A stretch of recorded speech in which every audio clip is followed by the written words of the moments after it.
Okay, good morning, everybody. Thank you so much for joining us here at Environmental Health Trust. We are indebted to this great team of presenters that we have: Theodora Scarato of Environmental Health Trust and Elizabeth Kelly, and I'll tell you a little bit about them in a moment. First, I want to explain why we're doing this webinar. We have tried to do something like this to the public, to the 370,000 owners of the PUD, our ratepayers. We have 350,000 or more electric customers and 20,000 or more water customers. And so that 370,000 people needed to hear this message, but we have not been allowed to do it. And in fact, sadly, as a commissioner of the an elected commissioner of the Public Utility District, the final draft of the resolution that we're expected to vote on tomorrow did not reach me until Friday afternoon. So Theodora has a Master of Social Work. She's the executive director of Environmental Health Trust. And this is a scientific think tank that publishes research and educates policymakers on environmental health issues. EHT scientists are among the leading independent voices calling for reducing wireless worldwide. And Elizabeth Kelly is with us. She's from Tucson. I should mention Theodora is based in Maryland, and Elizabeth is based in Tucson, Arizona. Elizabeth is executive director of the Electromagnetic Safety Alliance, Incorporated, and she also directs the International EMF, that's Electromagnetic Frequency Scientist Appeal campaign to the United Nations. And they already have 247 scientists in 42 nations. And she has quite an extensive background in health, has worked on public health and public policy issues for over 40 years. She has worked as an analyst in the Office of the Secretary at the U.S. Department of Health and Human Services in Washington, D.C., and she was selected to intergovernment service as a U.S. Presidential Management Fellow. So we are gifted with these two wonderfully intelligent and people with expertise in this area that we need to know more about. So I turn it over to, first of all, Theodora Scarato. Thank you so much, Rebecca. And I'm really honored to be here with you both, and especially to talk about the scientific call for more protective limits related to radio frequency radiation. And I'm just going to introduce a little bit of information about radio frequency in terms of smart meters, because we often hear, well, the radiation level is so low. It's so low compared to the limits that we have that are our so-called safety limits. However, when you take a look at the limits that we have in the United States, how they were set, how we even measure the limits, as you unfold it, sort of like an onion unfolds, you get inside and realize that actually they were based on information which is now considered not adequate to protect the public health. And our organization, as well as many other scientists, are working on having more protective limits that protect us. And until that time, anything that emits a radio frequency radiation is going to be generally, especially large networks, increasing the overall level of exposure that we're exposed to every day. And we won't be able to control a lot of the exposures that are happening right now. One of the questions that's come up has been about 5G, and we'll talk about that a little bit in terms of how will smart meters be used in 5G, or are they being considered to be used? But I wanted to start by sharing my screen with you, and it's going to take me a second to do this. And I'm going to share a clip of Dr. Carpenter speaking about the issue of smart meters, and this is from several years ago, but still very relevant today. I'm David Carpenter. I'm a public health physician.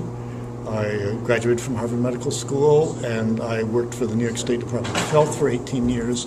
During that period of time, I was responsible for administering a program in electromagnetic fields. I subsequently became the Dean of the School of Public Health, and presently I'm a faculty member in the School of Public Health and the Director of the Institute for Health and the Environment at the University of Albany. Thank you. And Central Maine Power says there is no reason to be concerned about smart meters. There are no health effects, and everyone who's worried about health effects of RF from smart meters or from the mesh network really has nothing to be concerned about. And what do you say to that? I say that's absolutely false. The question to ask them is, what is the evidence that smart meters are safe and have no adverse health effects? And the answer to that question is that there is no such evidence.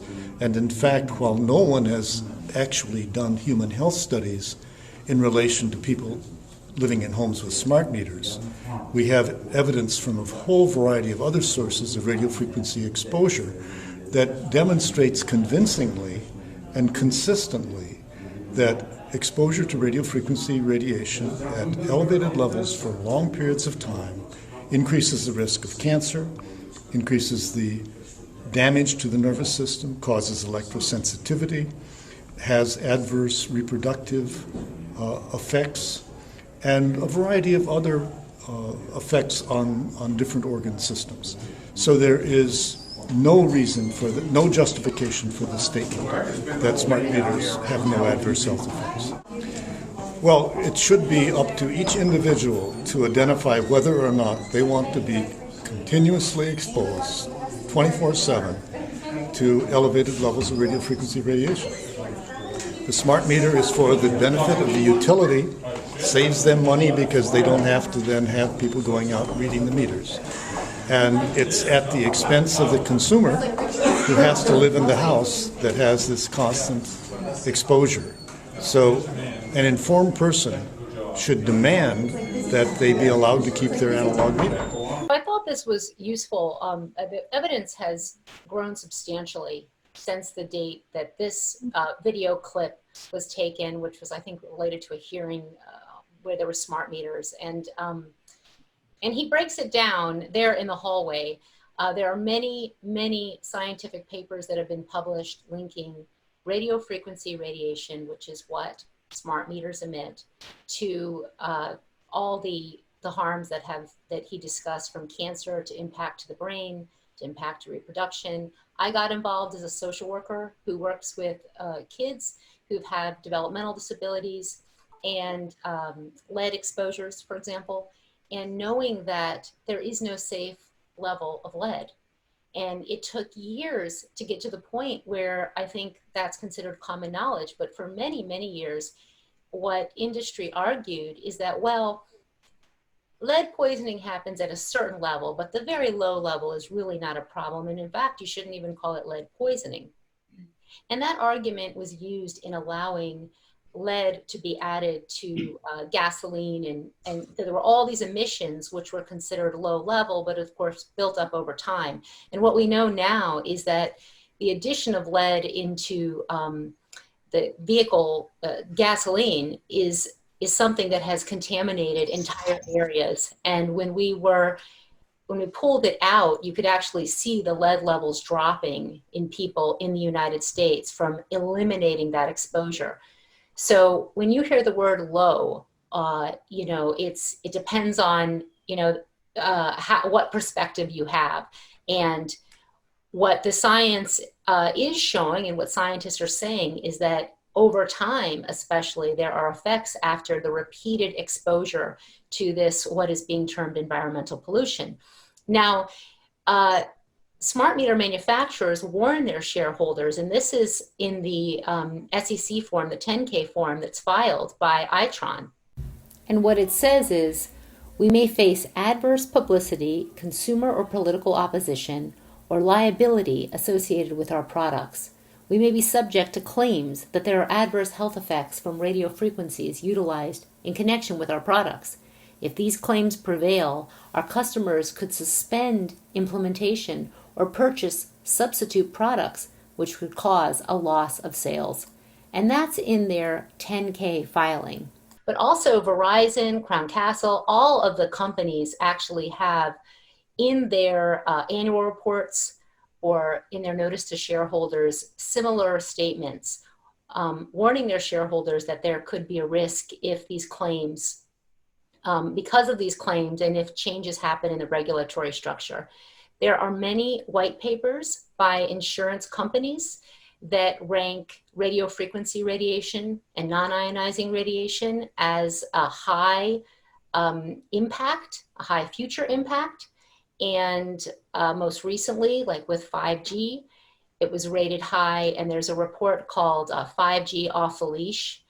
And the smart meters, although right now the companies may say, well, we're not using 5G with these smart meters right now, but the equipment is in place so that it can be part of the entire 5G, what's called the 5G digital ecosystem. This is terminology used by industry to how all these machines are going to be connected in 5G and the Internet of Things. And one of the things that I think is really important with this issue is that the limits that we have, which were set over 24 years ago based on science from even a decade prior, did not include looking at bees or trees or birds. This is not a limit set to protect birds, trees, or bees, or wildlife. And of course, all insects and wildlife are going to be close to these meters, and they are going to be pulsing every day, all 24 hours a day. And I wanted to share with you a short clip of a scientist talking about some of the science on bees. We've known certainly that electromagnetic fields have affected trees. We've gone on the studies in Spain by Dr. Alphonse Balmori in the last few decades, where he's been looking at the effect on storks or on house sparrows. You know, these birds that enjoy sharing the urban environment with us and have been perfectly capable of doing that over centuries and eons, are now showing great declines in the number of bird species. There's even studies on the migration of birds that show that birds have a naturally occurring, as all life does, amount of magnetite that allows them to sort of follow the ley lines of the earth. The geomagnetic field of the earth is how they migrate over great distances, and that these unnatural fields are in fact deflecting them off of their migratory patterns, their migratory routes, and in some cases drawing them right into the towers, which leads in many cases to bird strikes and bird deaths when they hit the guy wires of the very large telecommunications towers.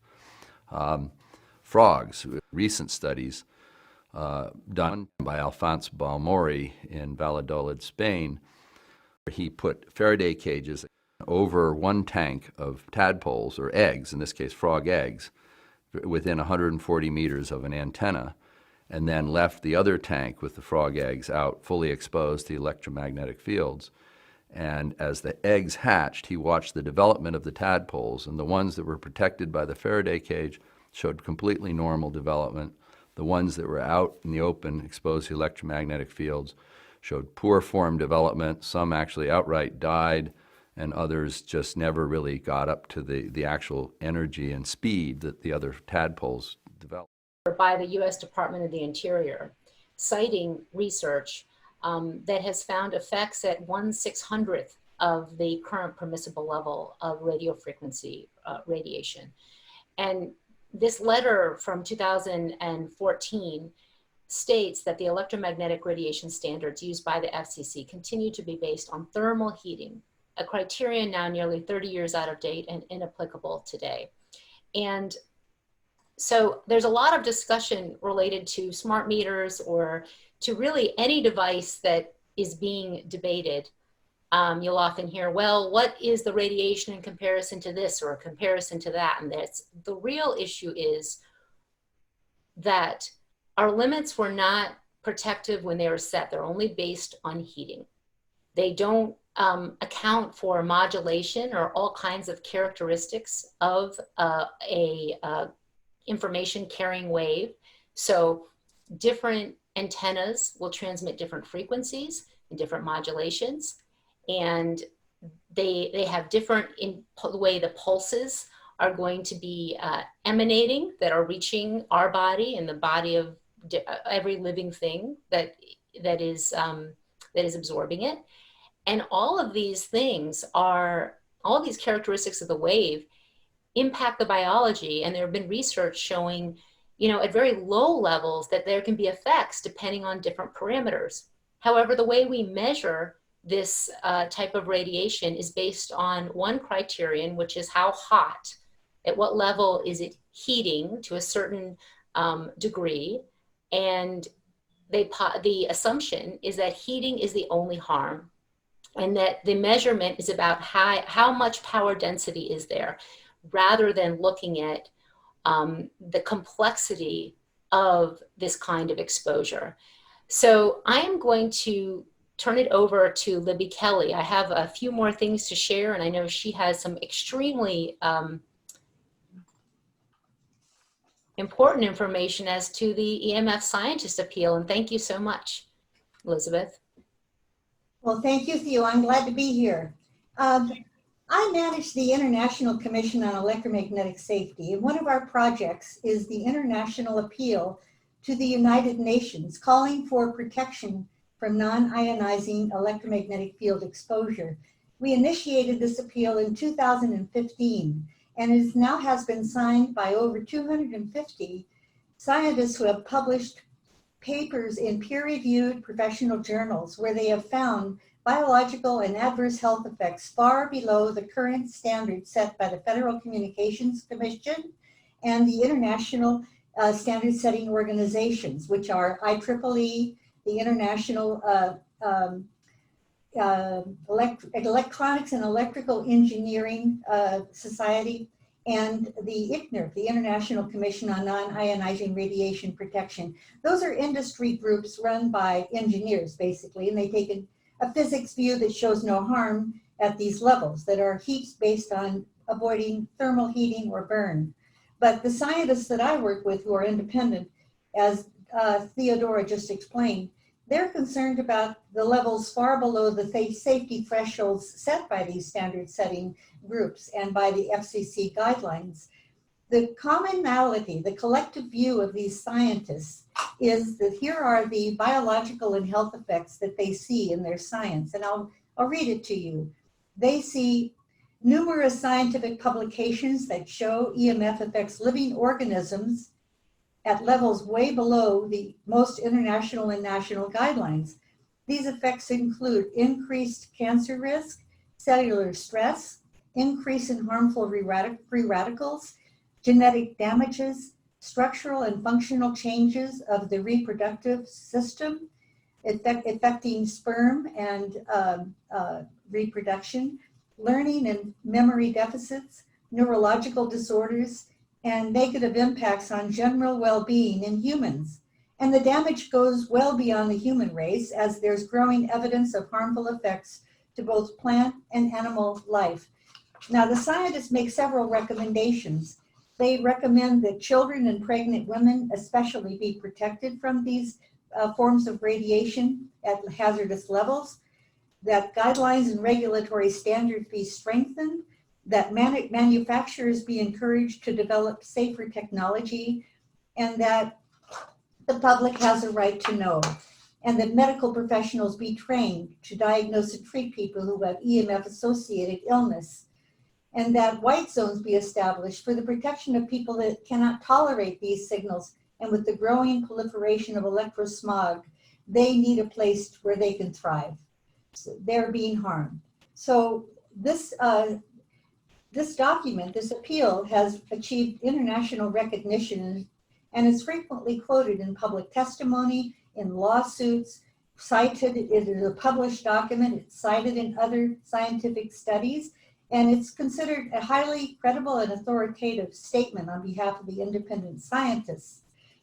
Had this appeal been proposed in the last couple of years, it would now include the fact there are 3 long-term animal studies on rats and mice that have now been published into the literature. Having done that now, this body of science is going to be reevaluated by the International Agency in Research on Cancer.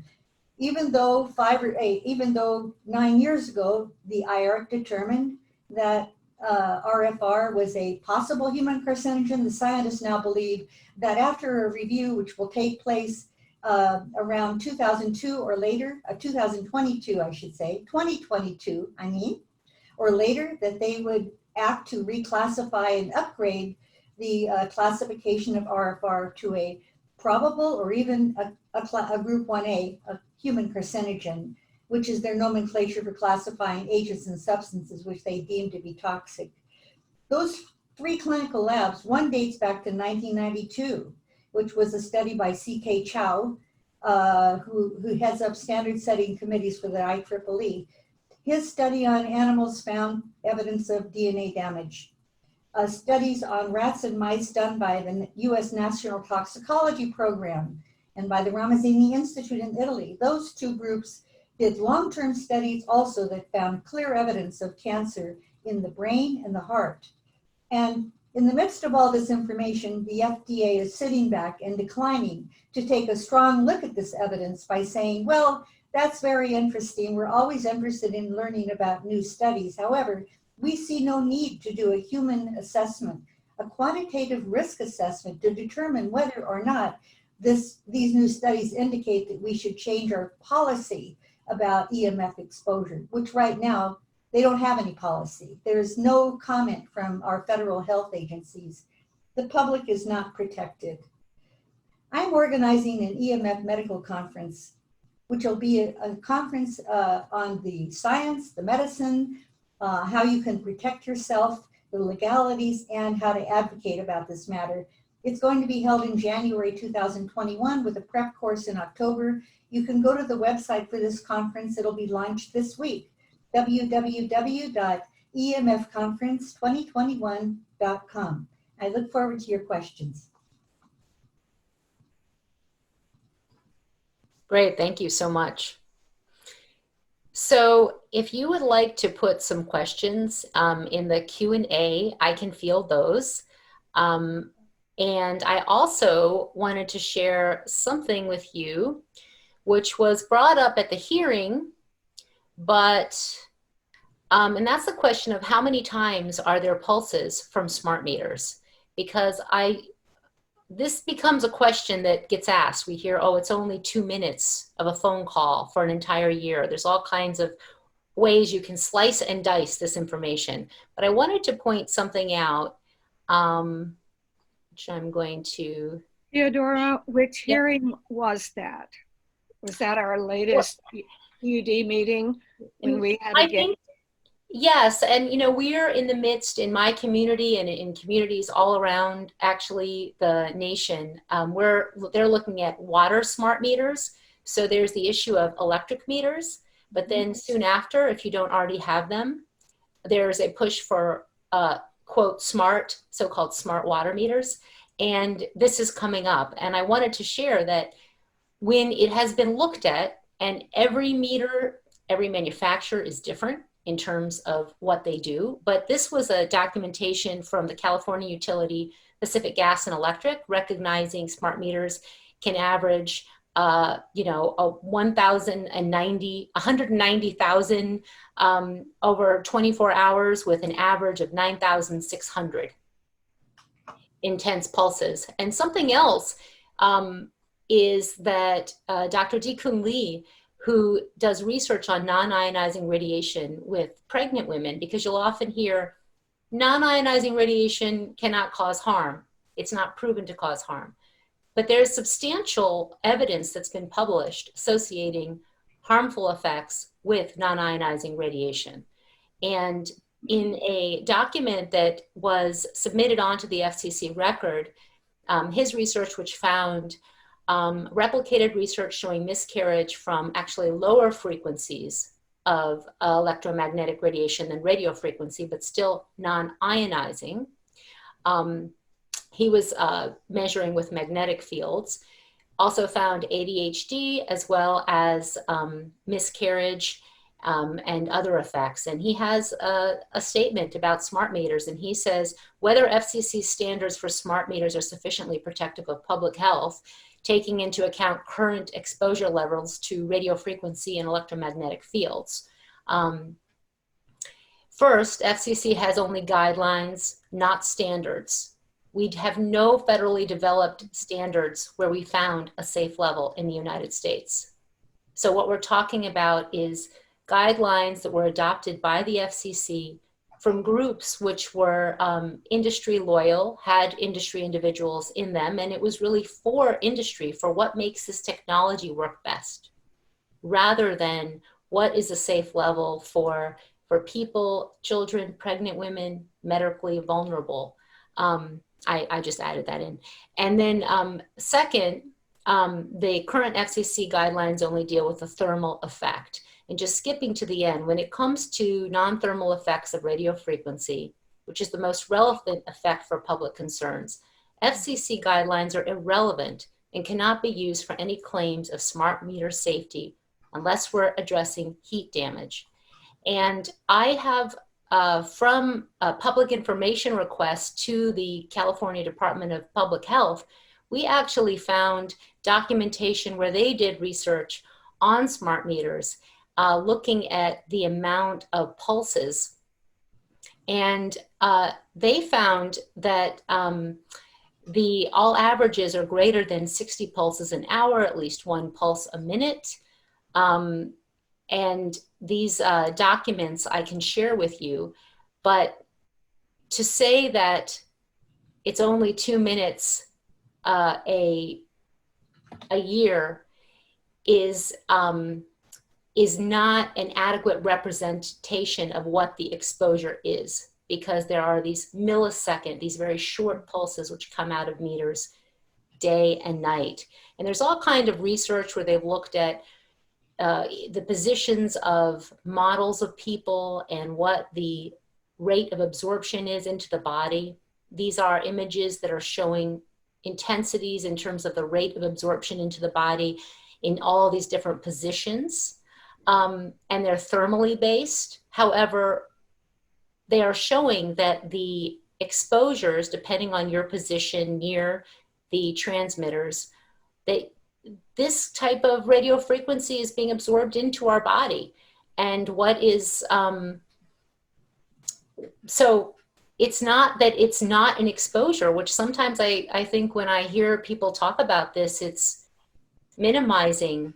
There's a minimization of the exposure from smart meters, from all of these meters that are going to be introduced into a community. So, Theodora, the 2 minutes per year, that was a claim presented in our public board meeting on July 21st. Is that correct? I don't remember exactly what It was the last public meeting. Something like that was stated in our hearing as well here most recently. I think it's very misleading. Because there are, it's like if there's millisecond pulses and you stick them all together, but what does it mean for the body to be repeatedly every second to have these constant pulses at the cellular level? Those are the questions that we need to be asking. And there's a lot of ways, like averaging. The way we measure this type of exposure is actually irrelevant to our biology. Like the picture I showed you that looks like a heat map, that's how they're looking at the exposures, but actually it's only a measure of heat. It's not looking at other parameters of the signal. So that is why scientists are calling to reduce exposure to as low as possible. Mm-hmm. I'm going to ask,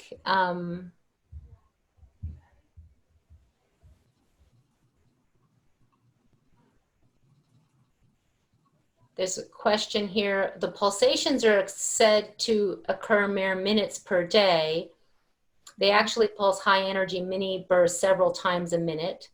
The pulses are too rapid to be read by consumer EMF meters. and someone's mentioning it was 2 minutes a day. I think they're talking about what happened in your hearing, but I know that with the meter that I have, which is a rather expensive consumer grade, it cannot catch all of the pulses from a smart meter adequately as when you have another type of meter. So, and remember that a lot of the ways that we measure, it's quite complex. And I know in my family, when we were looking at houses, we had meters that I saw we were looking at different houses, and my mom's went to visit a house when she was looking at, and that meter was right where the picnic table was. Just right there in front of the picnic table. And who's even watching this? Who's checking as to where these meters are? Of course, it's all part of this whole grid in the community, which makes it, even if you're not close to the meter, there are still ways that the entire community is being affected, certainly birds and bees as well. Mm-hmm. Yeah.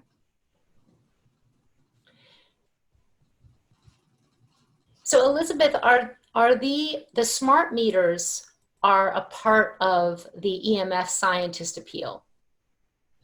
Well, of course, it's identified in the introduction to our appeal, right there in the appeal, mentioning smart meters, but actually all radio frequency radiation emitting devices are included. Cellular and cordless phones and their base stations, Wi-Fi, broadcast antennas, smart meters, baby monitors, electrical devices and infrastructures used in the delivery of electricity that generate low frequency electromagnetic fields as well.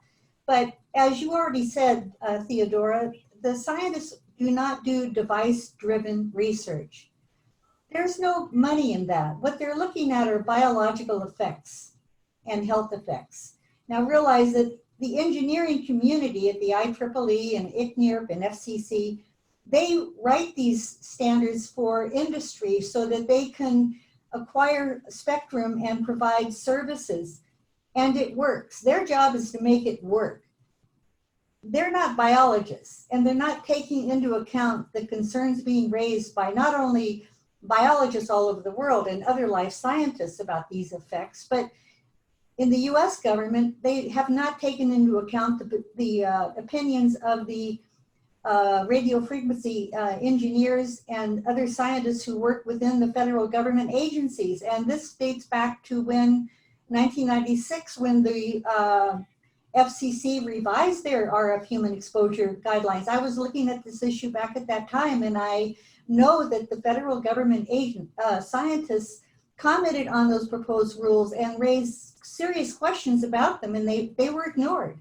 And they worked in the federal health agencies, including NIOSH, National Institute of Occupational Safety and Health, NIEHS, National Institute of Environmental Health Sciences, FDA, OSHA, OSHA, Office of Safety and Health Administration, and so forth, and EPA, and the FCC. And after those rules were published, those scientists wrote a letter to IEEE, to Mr. Rick Tell, who spoke before the Snohomish Commission a couple of weeks ago. He chairs a standard setting committee for IEEE. He's been in that position for over 25 years.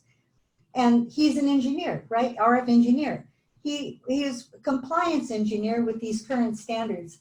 These government scientists wrote a letter laying out all the concerns about those recently revised guidelines. They sent it in 1999, and there was no response to that letter. Those scientists have now retired from the federal government, and they haven't been replaced. So there's no federal government agency that's actually looking after us when it comes to environmental exposure, to all of these antennas and towers, as well as to the handhelds, the devices in our personal sphere, the laptops and so forth that we're using every day. But the science is on all sources of EMF.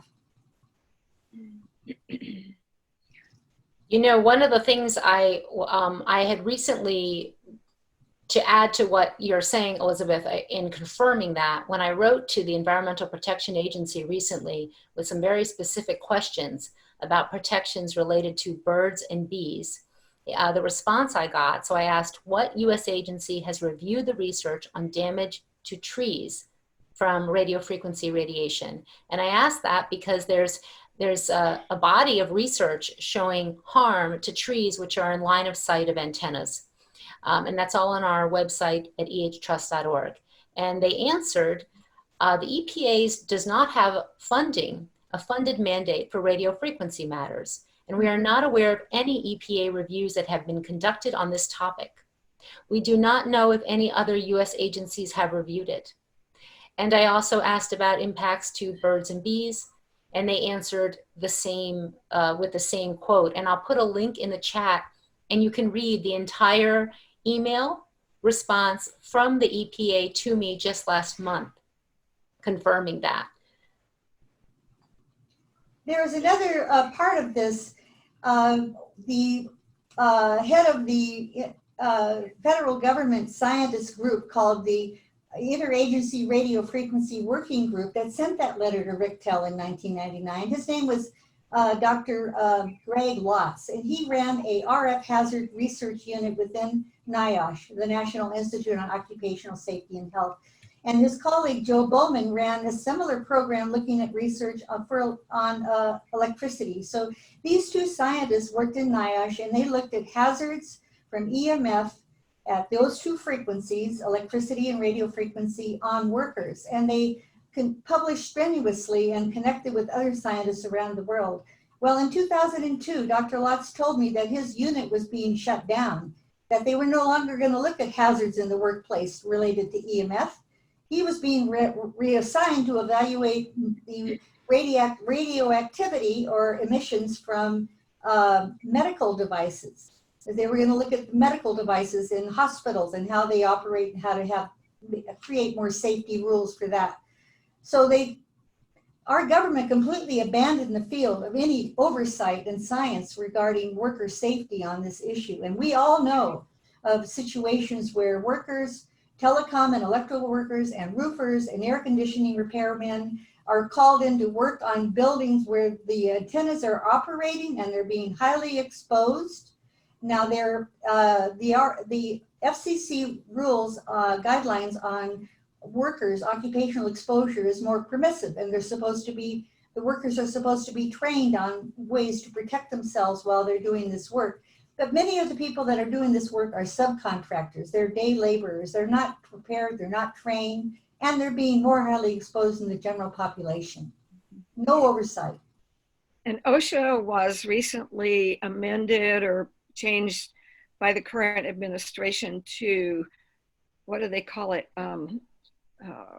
Anyway, they're not able to sue the employers. What is that word? Anyway, somebody on the chat can tell me, but not safe zones, but anyway, it's a shelter for employers who are allowing their employees to be exposed, but now they're protected from lawsuits under this administration. I'm not aware of specifically what that is, but I know that the protections for workers related to radio frequency is a huge issue, and there used to be regular monitoring of what the radio frequency radiation levels were decades ago. I think the last look at this was in the 80s. There has been nothing since, and certainly none in terms of the environment for workers.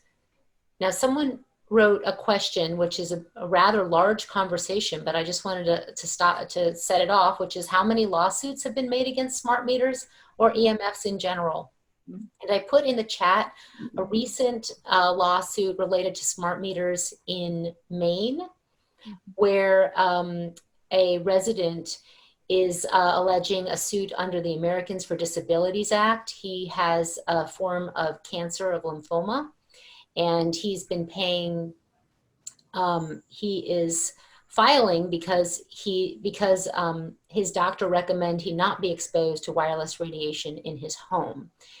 And I put a link to that for you to see. I can say that there are an extensive, we're contacted all the time around, I know in Pennsylvania there's smart meter cases, in Michigan, all over cases for varying varying aspects of it, be it having to pay a charge.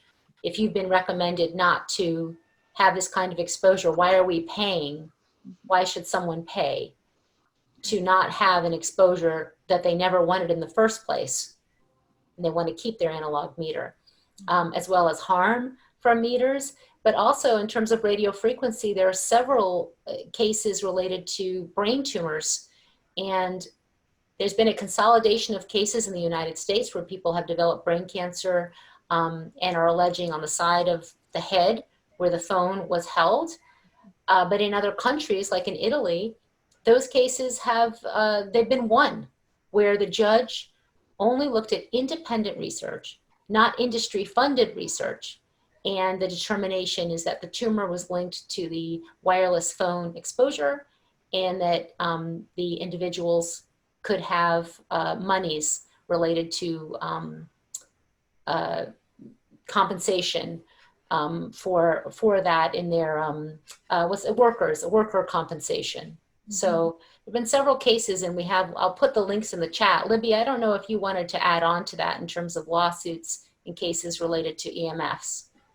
Yes, I'm aware of many lawsuits, and you touched on certain categories of lawsuits, like the tort claims with the personal injury cases that have been waiting in the wings for a couple of decades, actually, and collecting more and more tort claims. They are, I believe, going to be introduced into the court in the DC circuit soon. And there are other discussions going on, as well as the two cases underway in the Second Circuit that EHT, that is, and the Children's Defense Fund have underway, challenging directly the FCC. There was a claim against NEPA filed by the Natural Resources Defense Council, which was won, and that was just last year after the FCC issued their 5G rules in September 2018. There was a clause in there that said the FCC rules preempted the Natural Environmental Policy Act, or NEPA, and therefore that local government did not have to conduct environmental impact reviews of permits for siting cellular antennas. Well, NEPA, NRDC sued and won a case, which was fairly easy to do because everyone knows that a federal rule cannot trump a federal policy or law passed by the Congress. So the attorney that brought that case, Sharon Bocchino, is going to be a speaker at the conference that we're organizing to be held next January, the EMF Medical Conference. And the title of her talk is The FCC's Legal Duties to Inform and Protect the Public from Radio Frequency Radiation. That position and NRDC's continuing look at this issue is really useful because the FCC, NRDC, is a litigator on environmental issues, and we're glad that they're joining this issue. Thank you. I would like to point out that in our local public utility district, which is public, there has not been education and outreach on these issues. And that is why I've invited Theodora and Elizabeth to join us today, or to host this actually. But just as an example, as I mentioned before, we have about 370,000 ratepayers who are the owners of the PUD. A survey that was not created independently, but in-house, was sent to 274. They had 274 total respondents, and out of that percentage of ratepayers, that's 0.00074% of our ratepayers have answered the survey about how they feel about smart meters.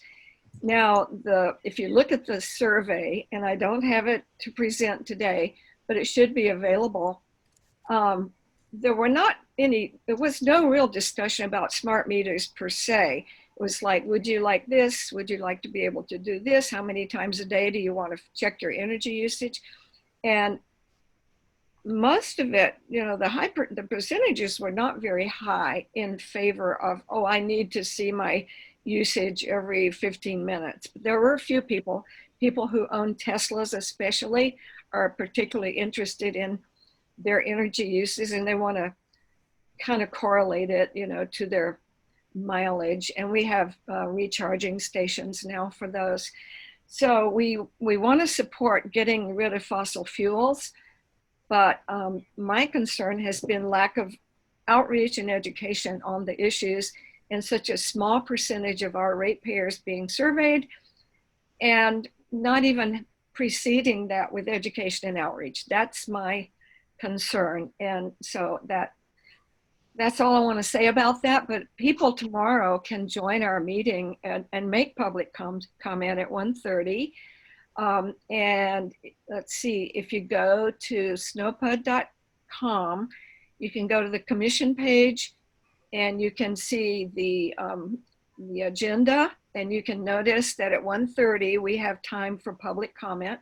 You are not expected to do that if you're not comfortable with it. So you can also email commissioners at snopud.com. Email commissioners, that's in your email address, email commissioners at snowpud.com. So the hearing is tomorrow, at which we are expected to vote yes or no on going forward with this almost $100 million project. So we need more science, we need more economics input, and projections in this economy and so forth. So just so people know that we are having a meeting tomorrow, excuse me, and that they can join and listen in whether they comment or not. So thank you very much. Thank you. And thank you, Elizabeth, for mentioning our legal action against the FCC. I'm so deep in it, I didn't mention that we're we have filed our opening brief in our case against the federal government because these regulations aren't protective. I'd like to ask a question of Elizabeth, because this question has been asked, which is, what does 5G have to do with smart meters? Because we're told that smart meters are going to do all of these things, and we really don't have documentation that those meters are going to provide us with the benefits that are being touted, actually. But I wondered if you could talk about 5G, and then we'll circle back to what smart meters are supposedly going to bring us. Elizabeth. Thank you. I would really like to answer that question, Theodora. 5G comes after 2G, 3G, and 4G, and I started looking at this issue when we were in 2G, second generation wireless, in the mid-1990s. And I went to a conference of telecom industry proponents at that time and learned a lot about their strategy and what they thought was important. And they took a holistic view of the whole matter when it comes to use of wireless technology. They said, we want to design a system or network that is interoperable, that is connected, that is installed in a stealth-like manner. They really use that term, and so forth. Those were 3 of the 5. I can't remember the other 2 right now, but I really that really stuck in my mind this whole time, because that is what actually has transpired ever since. And so now here we are with 5G, which is a very different infrastructure than the ones that came before, and it does incorporate some of 4G and a little bit of 3G frequencies even. I mean, there's lower frequencies and higher frequencies involved in 5G, and none of this has been safety tested. So they're incorporating all of the endpoints into a gigantic infrastructure that is basically designed to collect data about us. 5G doesn't have much to do with us directly. It's more about us. It's machine language. They're capturing data from all of these intelligent endpoints, and that includes cell phones and smart meters. So the integration of these data, which will be enabled by 5G sensors for the Internet of Things at the endpoints, and data collectors that will collect and transmit, like cell phones and smart meters, will end up in data banks, which are not in the sky, in the cloud. They're actually on the ground in a building, but it is data that profiles us. So at the very minimum, we can be marketed to by commercial vendors. So smart meters are very much part of 5G. They're designed to be interoperable and for connectivity. So when my electrical power utility 2 years ago started installing a second generation of their AMI smart meter, I asked why. I said, well, you just put in your first ones and only in 2017. Why are you already replacing them? And parenthetically, who's paying for this?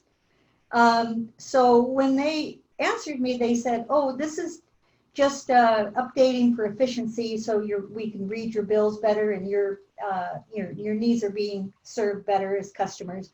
So I asked them to send me the meter, and they did. It's a Landers-Gear meter, and in the language of the meter, in the specifications, it refers to the fact that this meter is designed to be an ecosystem meter. Now that's drawing from biology, right? Ecosystems. It's going to be an ecological meter that is combining forces with other sources of radio frequency radiation. It's a data collector. So that's my answer. We shouldn't assume that these smart meters are a standalone device merely just for you as a customer. No, they are communicating all of the time directly to the utility as well as with one another. So if you're in a neighborhood and there's a network design of 5G meters, one of the buildings where a customer lives also has a second collector that will collect and transmit the data in a batch form digitally. That particular home and around it is receiving more radiation. So this design is intentional, all about data collection and not about you.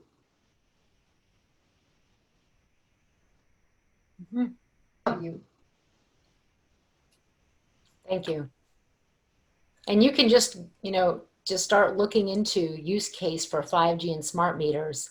And there is extensive industry conversation about everything that you've just stated. Mm-hmm. So it's not about us. Well so put. In our region, we had a state law that was passed last year, which a lot of us supported. It was the Clean Energy Transformation Act. So I need to research much more to find out where we're going to be reliant upon smart meters or other kinds of new technology to make this happen, unless that technology is proven safe. So yes, we want to get off fossil fuels. Amen. So how we do that has to be done safely. And so I'll just leave it there with that point that the act has done some good already. But I hope we're not going to be so dependent on smart meters without having the research that proves them safe first.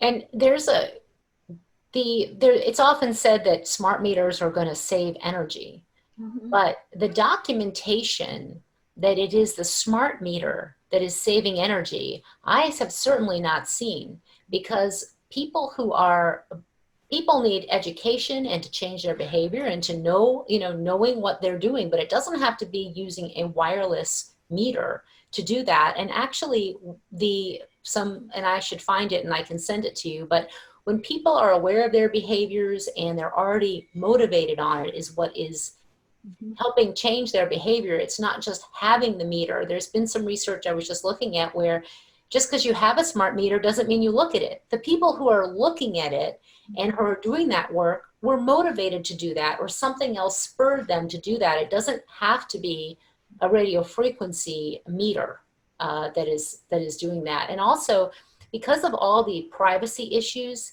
and the data collection that is going on, all of that is using energy, having everything in the cloud, the storage of all this information, the movement of all of this information that is being used by companies or could be used by companies to understand our consumer behavior, who's in the house, what are we using, how often do we use the air conditioner, how often do we use the different devices in our home.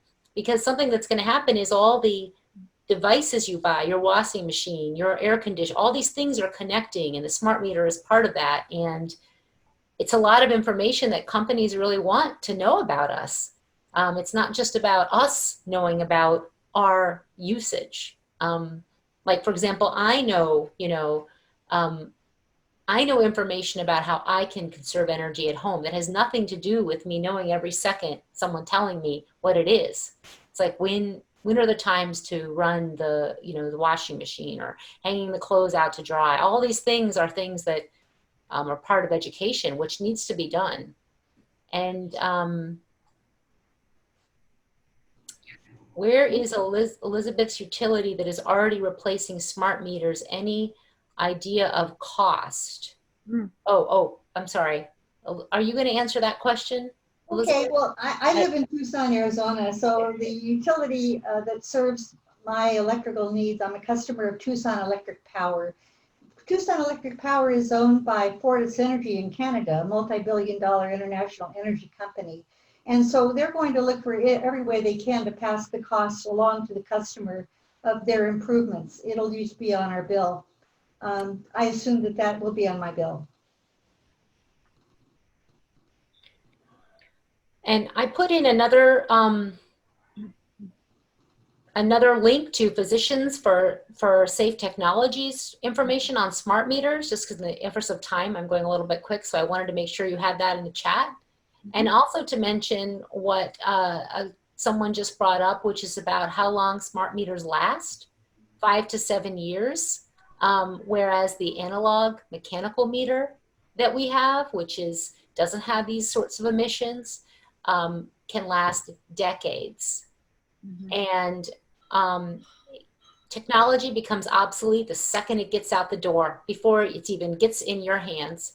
And here we have more and more of these devices being manufactured. They're pulling away devices that work well, that last a long time. And we have cheap devices being put on our home that need to be replaced regularly and always upgraded. So that is a whole other aspect of this issue of the rollout of all of these smart things, which are not so smart. Theodora, let's just remind everybody that tomorrow there's a vote on whether the Snohomish PUD is going to move forward. And if people will contact me, they can do that. And I can send them a copy of the resolution that we're going to be passing or not tomorrow. And already all of the publicity about it is already saying we're doing this. And that's been another concern of mine, because I don't think that's a good example of good governance. I don't think that's an example of good governance at all. To say something's going to happen, which is based on a huge policy decision, and the commissioners are the legal policymakers and overseers for the whole district. And so it seems like it's upside down. And so that's one of my concerns. So you will be making this recording available, including the chat questions or chat information. This will be. I can get that to you, all of the chat information. And it will be on your website, EH Trust. I can do that on ehtrust.org, and I can send an email out with the links that are in the chat. Okay. And also we'll get a copy of the EMF Scientist Appeal